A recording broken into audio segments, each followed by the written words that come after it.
Hello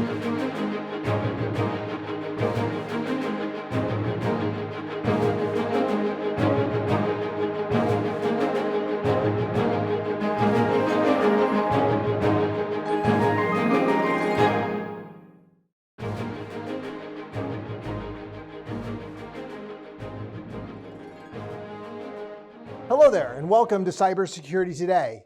I'm Jim Wiggins, the host of this show. In case this is the first time that you've seen our show, let me provide you with a quick overview. We've developed this show to deal with the topic of cybersecurity. I'm a longtime practitioner in the cybersecurity industry, and here we tackle the subject of computer security in an exciting and thought-provoking manner. This show is a 30-minute program that uses a talk show newscast format to discuss themes, topics, and current events in the cybersecurity space. If you want to learn more about cybersecurity, you've come to the right place. For those viewers who are current practitioners like myself, this show will provide thought leadership from the cybersecurity experts on the direction of the cybersecurity industry.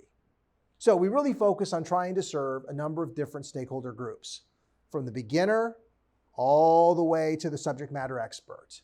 We hope that you enjoy today's program. We typically separate the show into two sections. We will have our first segment called Cyber Bites. This segment covers a number of current events that are occurring today in the cybersecurity industry. Then in our second segment, we have Mr. Taiye Lambo, from the founder of the Holistic Information Security Practitioners Institute, or HISPI, coming onto the show to talk to us about the role of HISPI and its value in the cybersecurity industry. Okay, so let's get into the Cyber Bites and talk about what's going on today in the cybersecurity industry. The Cybersecurity and Infrastructure Security Agency, or CISA, has published a roadmap for using artificial intelligence to enhance the nation's cyber defense. The roadmap outlines 5 efforts that CISA will lead, such as responsibly using AI, assessing and securing AI, protecting critical infrastructures from malicious AI, collaborating with other stakeholders on AI, and expanding the AI workforce. The roadmap follows President Biden's executive order on AI last month, which called for promoting the adoption of AI safely with standards and ensuring the safe and responsible use of AI. CISA's director, Jen Easterly, said that AI holds immense promise for cybersecurity, but also presents enormous risk that needs to be mitigated. More information on this roadmap can be found at the CISA website, www.cisa.gov. The Electronic Frontier Foundation, or EFF, has asked the Federal Trade Commission, FTC, to crack down on resellers of Android TV boxes and mobile devices that come with pre-installed malware. The EFF says that these devices, made by Chinese companies like Allwinner and Rockchip, connect to botnet servers and click fraud networks as soon as they're turned on, putting buyers at risk for things like identity theft and also higher internet bills. The EFF also says that the malware is hard to detect and remove, and that Amazon and other online retailers should stop selling these products. The EFF has also alerted the Cybersecurity and Infrastructure Security Agency, CISA, about the issue. Android TV boxes are popular devices that let users stream online content on their TVs. A notorious cybercriminal group called Royal has extorted more than $275 million from over 350 victims since September of last year, according to U.S. federal agencies. The group, which is linked to another ransomware gang called Black Suite, uses phishing emails and legitimate software tools to infiltrate and encrypt the data of its targets, which includes the city of Dallas. The agencies warn that the group may change its name or split into 2 factions, and advises the public to follow cybersecurity best practices to avoid becoming victims of ransomware attacks. Those are some of the headlines that are making news. We're going to take a quick break, and when we will be coming back with our guest, Mr. Taiye Lambo, and discuss the role of the Holistic Information Security Practitioners Institute, or HISPI, in the cybersecurity industry. We'll see you back here in just a few minutes. Trying to straighten your teeth yourself can cause serious damage and tooth loss. Moving teeth is a healthcare procedure that needs the supervision of an orthodontist. These are experts in moving teeth and aligning jaws. For more, visit mylifemysmile.org. Welcome back to Cybersecurity Today. For our next segment, we're featuring a distinguished guest in the world of information security, Mr. Taiye Lambo. He's a visionary and a pioneer. Taiye is the founder of the Holistic Information Security Practitioner Institute, commonly known as HISPI. With over 3 decades of experience in IT and a profound focus on information security governance, Taiye has been instrumental in shaping cybersecurity strategies across the globe. He's renowned for his holistic approach to cybersecurity, emphasizing not just technical solutions, but also the importance of people and processes in building secure systems. As the former Chief Information Security Officer for the City of Atlanta and a celebrated industry veteran, Taiye has been a driving force behind initiatives to bridge the cybersecurity talent gap, especially advocating for diversity and inclusion in the field. Today, he joins us to share his insight on the evolving cybersecurity landscape and the critical role of HISPI in this domain. Let's talk now with Mr. Taiye Lambo. Taiye, welcome to the show. Thank you, Jim. Thanks for having me. I really appreciate the opportunity to share this platform with you, my friend. Thank you. So Taiye, can you start by telling us what HISPI is and what inspired its inception? Great question, Jim. HISPI stands for Holistic Information Security Practitioner Institute. HISPI is basically an independent training, education, and certification 501c3 nonprofit organization, and we promote a holistic approach to cybersecurity. We were founded in Atlanta, Georgia, where I'm based, in 2007. The program itself actually started in 2005. Our very first class was hosted at Georgia Tech in downtown Atlanta. Understood. Maybe you could talk a little bit about what motivated you to start HISPI and lead it in the cybersecurity field.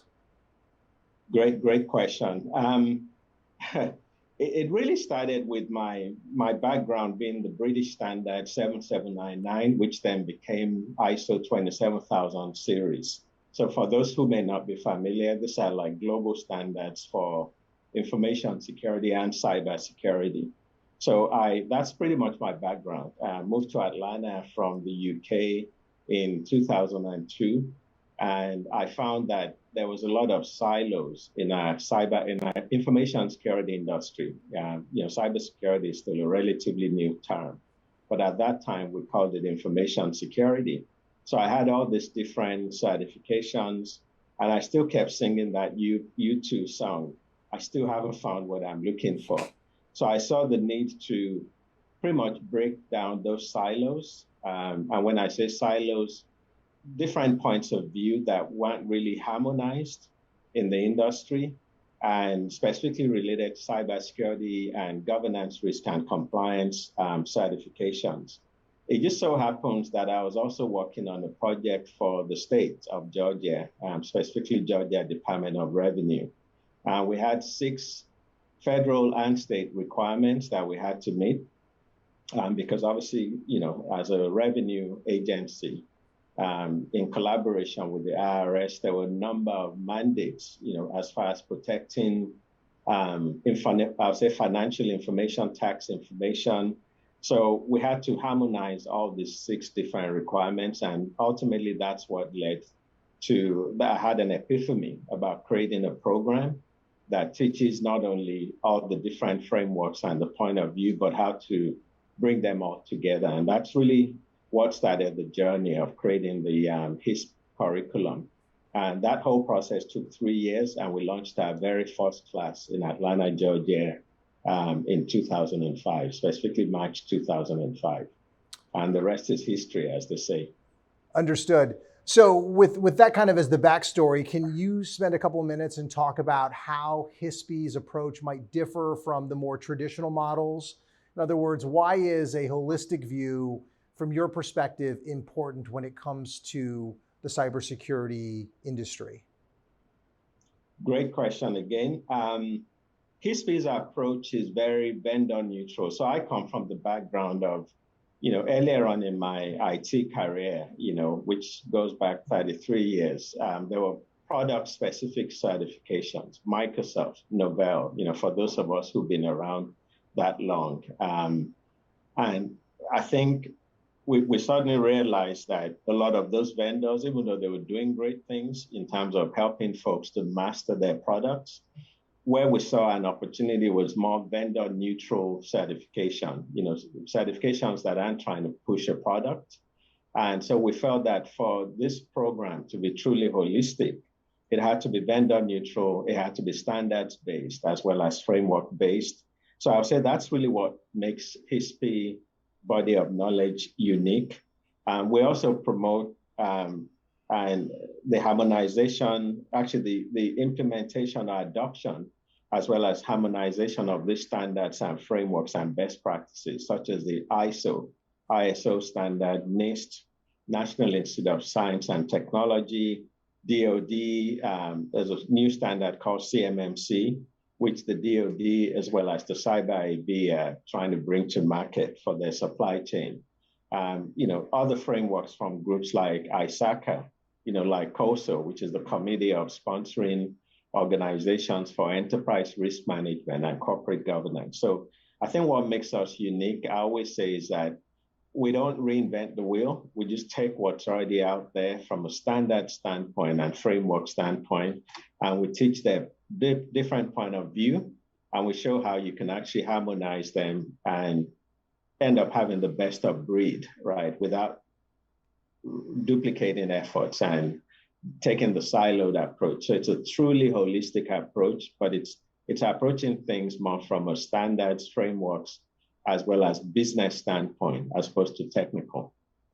Understood. So maybe with, again, that is additional backstory. Let's talk now about what you're kind of seeing out there. So if someone were to come up to you and ask, what are the biggest cybersecurity challenges you think our industry sees today? How would you answer that? And how do you think that HISPI might actually play in that particular space? Can you speak to that for a minute? Yes, great question. I mean, we've always said security is about people, process, technology. We often would say security is not equal compliance. Security is compliance plus continuous improvement. The true way to measure security is not by measuring compliance, but by measuring maturity of your security program and your processes, and the people, the capability of your people. So I think part of the challenge we see, and this plays out even with our own members and employers, security teams typically are not speaking, and this is not all the time, but this is fairly common. They're not speaking or understanding the language of business. What do I really mean by that? Business, or it could be business, you can substitute business with mission. So let's say you work for a federal government agency, you're mission driven. It's really not a business, although you're in the business of doing X, right? X could be defense, X could be healthcare, right? But we find that a lot of security practitioners maybe grew up in technology, and they don't necessarily speak the business language or even understand the business language. So I think that's a big gap we see, and we're intentionally trying to fill. We also feel that the security teams are shortchanging themselves because they're just not as diverse as the bad actors. The bad actors come from every type of people, every nationality. I'm yet to find one country in the world that doesn't have a bad hacker. Right? Bad hackers are everywhere. They're in the United States, they're probably in every state, every county in the US, right? And then when you look at it from a global standpoint, if the teams that are trying to fend off these bad actors don't have the level of diversity of thought, which is very important, they're kind of shortchanging themselves. So we see that as a real gap that we're also trying to fill. To your point earlier on, we're very intentional about helping to diversify, not only increasing the talent pool, but also diversifying that pool so that it truly at least we can make an effort to try and represent the folks that we're up against. The other challenge is security industry tends to be very noisy, and it's mostly due to, I would say, shortage of innovation. So if you think about firewalls, the first commercial firewall came into the market maybe 30 years ago. The first commercial intrusion detection system, maybe about the same time, actually was started in Atlanta by a company called ISS that ended up getting acquired by IBM. The first commercial firewall was Checkpoint Firewall from Israel. And those types of innovations haven't really happened often. I wouldn't say they haven't happened at all for almost 30 years, right? What we've been seeing is a kind of a repackaging of the same thing and calling it something else, even though the attack surface, the attack vectors have increased. So that's why HISPI is very, very intentional about, first of all, teaching the business of cybersecurity and the language of business. And the whole idea is if we can do that, then at least security folks would have a better seat at the table. Right now we're getting a seat at the table. If you're a CISO, you may have a opportunity to report to the board maybe once a quarter, but it feels like the seat is maybe on the edge of the table, like it's like the extreme end of the table where the real decisions get made and the real influence get made. So we're trying to change that. So hopefully that helps. I think I would say from a technical standpoint, yes, the attack vectors have increased. Yes, malware has become more sophisticated. Ransomware has become more sophisticated, but it's still the people and the processes that we're failing at. And a lot of the reasons why we're not as successful as we should be in those areas, people, processes, we're not making the right investments. And I would say the right investments will come from being able to articulate the value of what we do to the folks at the top, as well as the board, or, if it's city government, city council, if it's the state, maybe it's the legislature, that sort of thing.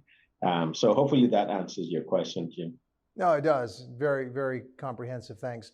Let's now get into diversity and talent development. I know that HISPI is known for its focus on diversity and inclusion. How does this emphasis help bridge what we know to be the cybersecurity talent gap? Can you speak to that for a minute? Yes, absolutely, Jim. Thank you. Great question again. We started in, I would say 2017 is really when we started being more intentional. And often we'll say, people are the weakest link in our industry, in any company or organization. And we suddenly realized that, yes, the users may be weak, they may be a weak link, but the actual weakest link we found was still, again, the practitioners, right?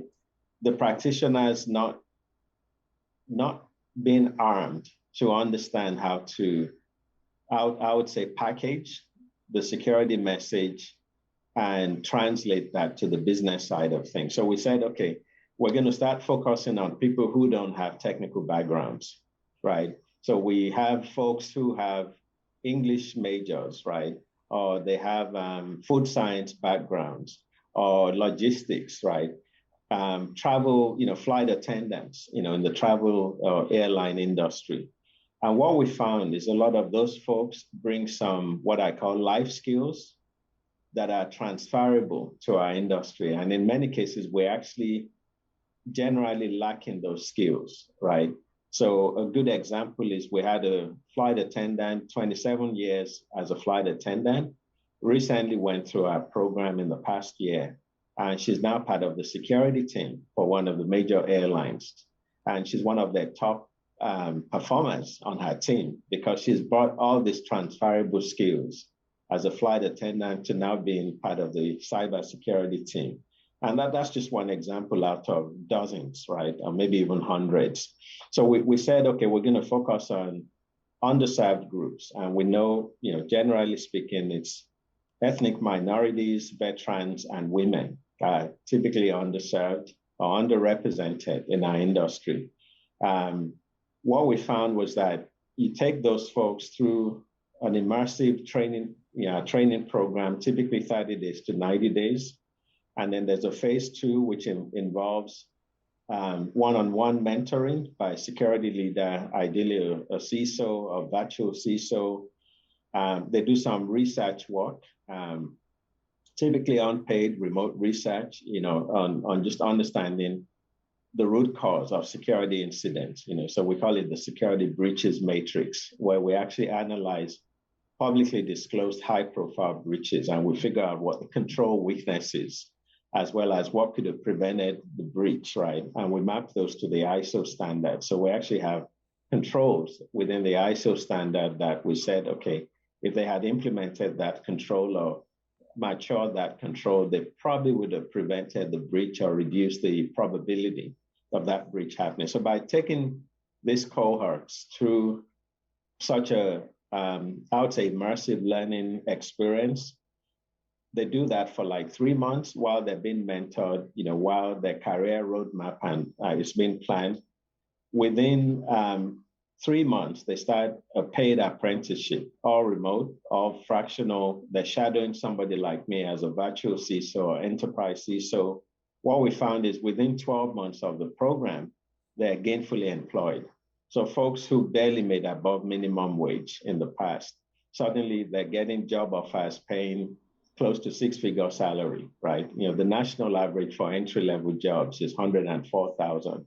So they may get, shortchanged. I say shortchanged, and they may get lowballed, and they may get 75K, 80K, but that's better than how much they were making, way better than how much they were making. And, by them having those types of opportunities, we're also filling that pipeline.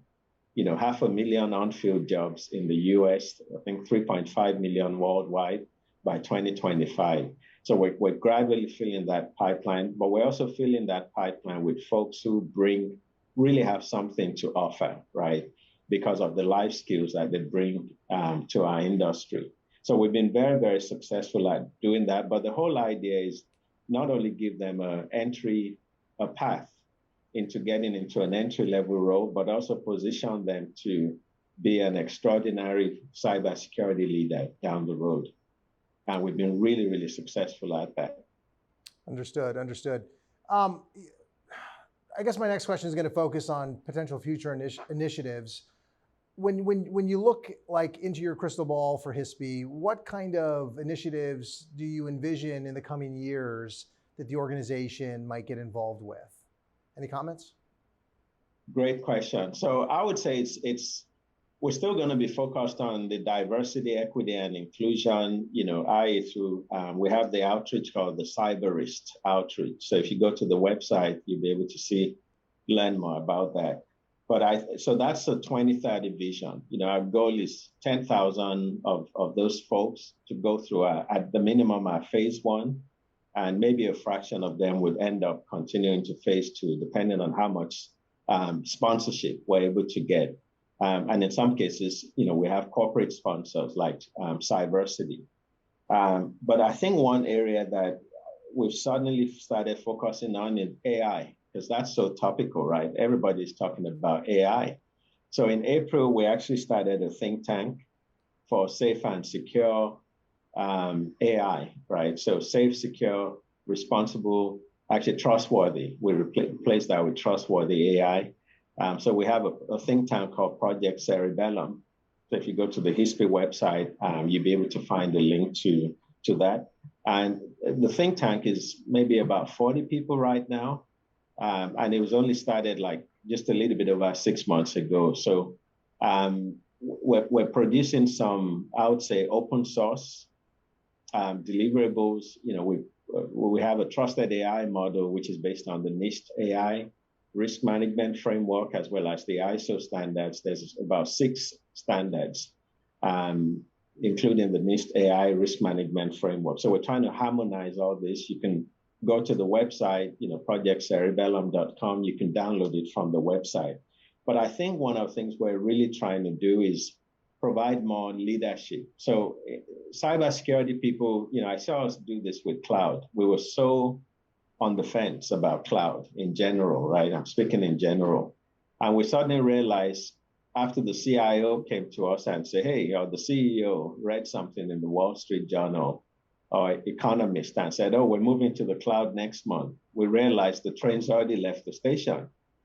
I don't think we can afford to do the same, make the same mistake with AI. We have to have a seat at the table. So the whole concept, a chief AI officer that, the recent White House AI executive order is requiring of agencies, I think we need to be ahead of the game with that. So this think tank, I can see us being able to maybe provide maybe advice to policymakers, on the Hill, that sort of thing. But we definitely are currently focused on giving practitioners a trusted AI model. And when I say practitioners, our security community, and then I'm beyond, as well as developers. So I think we're going to be doing more of that. One area that we're also heavily focused on is attribution. Like when things go wrong, like how do you do the attribution? So it could be a security breach, it could be social issues, revolving around social and ethical issues, revolving around cybersecurity and AI. And then thirdly would be quantum computing. I mean, that's probably going to be more disruptive than the cloud. We're going to be doing a lot more research and development around, I would say, to sum it up, attribution, artificial intelligence, quantum computing. Got it. Initially, we'll be doing that as like separate efforts, but I can see us eventually maybe combining those three research areas. Got it. Because we see a lot of opportunities to do that. Understood. Real quick question, last one, 10 seconds. How do viewers learn more about HISPI website? What's the best way to contact the organization? Thank you for that, Jim. Just go to hispi.org.org, or you can just do a Google search for HISPI, HISPI. You could also, if you want to reach out to me, personally, maybe just to kind of get some advice, mentoring, etc., just go to taiyelambo.com. That's my personal website. And then you'll be able to contact me through that. Oh, just LinkedIn as well. I'm fairly active on LinkedIn. Great. Hey, Ty, so we are out of time. I want to thank you for coming in and offering such valuable insight to our audience. We greatly appreciate your time. Jim, thank you so much for the opportunity. I really appreciate it. Thank you. So that's going to do it for today's episode. We again want to thank our guest, Mr. Taiye Lambo, for coming in and talking to us about the role of the Holistic Information Security Practitioner Institute, or HISPI, in the information security industry. We hope that you found the information in today's show interesting and useful, and that you learned something new about cybersecurity. If you would like to learn more about cybersecurity today and keep tabs on upcoming episodes, please check out our show's website at www.cybersecuritytoday.org. You can also reach out to us with questions or comments at our email, which is contact@cybersecuritytoday.org. We look forward to seeing you at our next broadcast. Thanks a lot for joining us. Stay safe and stay informed.